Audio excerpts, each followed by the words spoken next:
So today I'm back with my friend Grant Ray from Go to Grant, the rental management specialist, and he really is. Amazing to be on your vlog. Is that what they call it, a vlogging? I just know that to connect and share stories and experiences is so important. Our work is intertwined. From my side, where I assist investors from guidance, education, and helping to invest, consult, go and view properties on their behalf, doesn't matter where it is, or find great deals. And your side is filling them with tenants and managing, which is, I think, probably the difference that makes an investment a good investment or not, the one key core difference. Something that bothered me is watching how so many investors actually believe they can manage it themselves, which is fine. I give them that. But I also see you can be a good brain surgeon or you can be a great banker. It doesn't make you a good landlord, and it doesn't make you a good people-skilled person. So tell me about bad landlords. Do you have that experience?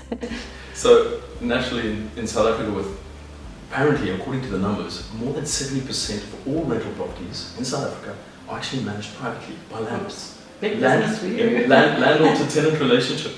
And what I find makes a difficult or nightmare landlord is someone who's blissfully unaware of legislation around rentals. Yeah, and you've seen these comments on Facebook where a landlord talked about having a difficult tenant that he couldn't get out, and comments like, well, just move in some heavies. They'll move out soon enough, or remove the front door. I think landlords also think a bad landlord for me is somebody who thinks he can ride roughshod over the tenant. And I've always believed it's a 50-50 because tenants have rights as do landlords have rights. And it's that fine line between everyone thinking they should get more, or they are the boss of this, or you're doing somebody else a favor. And didn't you see, you were mentioning you saw a lot of this during COVID? Yeah, so some landlords do tend to become a law unto themselves, and the mutual respect goes out the window. And one thing that I am motivated by every day is to bring that little bit less enmity out of this scenario where tenants actually like their landlord, landlords like their tenant. You know, I've heard of wonderful stories where a landlord over COVID would message a wonderful tenant at Christmas time to say, you know what, I know it's difficult times. You have always paid on time. You've never nagged me over willy-nilly things. December's rent is on me. You know, wonderful stories like that. And I love the psychology of the tenant-landlord relationship. Yeah. And I think it can be better. The bad landlord for me is not necessarily somebody who's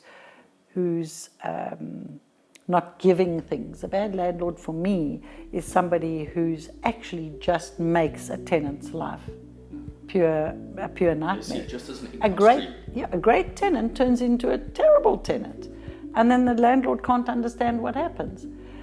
I've had a landlord recently where he just thinks he can go in and do repairs.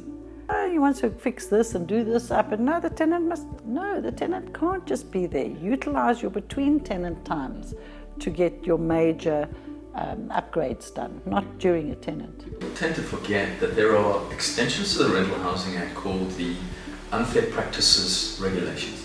And in there it's very clear about providing your tenant with privacy. It's important. Give them notice if you're going to access the property. Don't just go in. This is their home. Well, I suppose they can have you for breaking and entering, could they not? And I mean, as a landlord, what are you having to give? You're needing to give a safe, secure, functional, and clean property. And that's what is expected. So again, when I'm working with investors, I don't think enough emphasis is placed on the selling agent who's speaking to investor and guiding an investor about what is coming and what to expect and what they can do to make their property a better property. Especially in relation to maintenance. Yeah. Landlords are forgetting to put money aside every month. I've landlords who won't do maintenance for 3 years. And then suddenly they're presented with a number of nigglies in the property and the tenant saying, please, can this be repaired? Some landlords don't want to spend any money. You have to budget this in from the very start. 1 to 5% of your monthly rental income. So Grant, tell me, you can also have something called too low rent. Now, that's in reference to what you've just said about landlords not wanting to spend.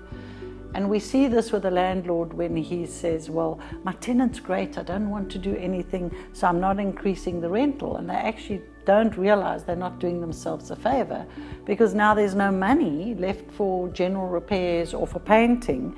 And then when they look again 3 or 5 years later, it looks like a tip.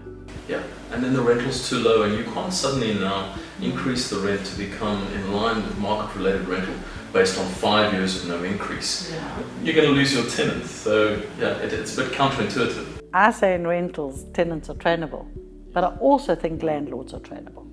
So it's about expectations, and inspect what you expect. As a landlord, inspect what you expect, and that's where you've got this amazing system of videos that you do. You were referring to it in another video. We do very thorough video inspections, both for the incoming and the outgoing, and sometimes the interim inspections. And I think it's important, if you're a private landlord, don't take photographs of the condition of the property, video it.